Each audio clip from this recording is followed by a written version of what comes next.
In the dead of the night, after everyone else had gone to bed, he would pull out a small notebook hidden away in a table drawer. It was a journal he had started keeping, no more than 15 pages, each page containing a sentence or two. "I was harassed because I wasn't someone else," he wrote on one page, and then he stopped. Outside, his dog pressed his nose against the patio door, hoping to be let in. Finally, he began to write on a third page, pressing down so hard that his pen almost ripped through the paper. "I have to be able to express my hurt, my pain, my animosity toward you, or I will die." The football arched through the air, traveling in a tight spiral, and the 2,500 fans of the Richland High School Rebels rose from their seats with a startled roar. It was 1995, an autumn evening in suburban Fort Worth, and the quarterback for the Haltom Buffaloes had flung a pass toward an open receiver halfway down the field.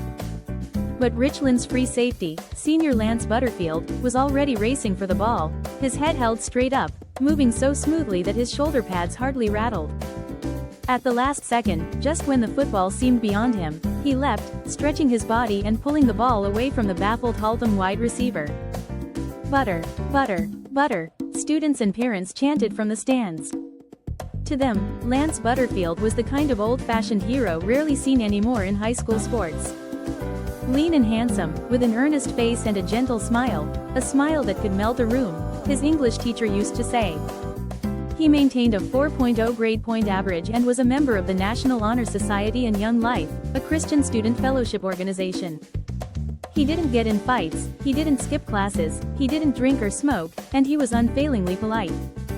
At every game, sitting on the top row of the bleachers, was Lance's always smiling mother, Kathy, who taped the games with a small video recorder. Lance's father, Bill, a former high school football hero himself, still carried himself like an athlete, his chest thrust forward and the muscles in his upper arms like knots. Bill was so devoted to his son that he left work every afternoon just to watch Lance's practices. He devised extra workouts for Lance at home, he gave him protein drinks twice a day, and he installed $10,000 worth of weightlifting equipment in the garage. Under his father's guidance, Lance was both the most superbly conditioned athlete on the field and the smartest player. "Your boy was great tonight," the other parents would tell the elder Butterfield. Bill would smile, a thin, wise smile, and he'd say, "Oh, he'll be better next week. He'll be better."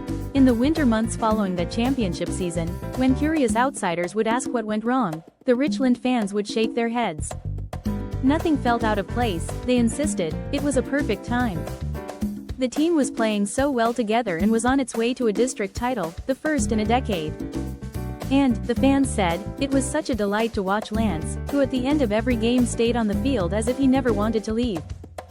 He seemed to be drinking in those nights, those glorious autumn nights when the Rebels were winning and everyone was cheering.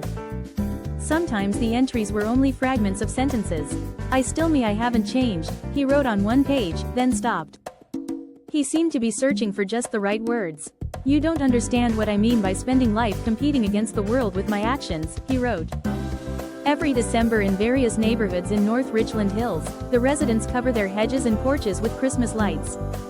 In the mid-90s, many of those families drove past a particularly cheerful home with blinking lights around the borders of the front yard. A plywood painting of Mr. and Mrs. Claus next to the sidewalk, and another large sign in the yard that read, "Merry Christmas from the Butterfields."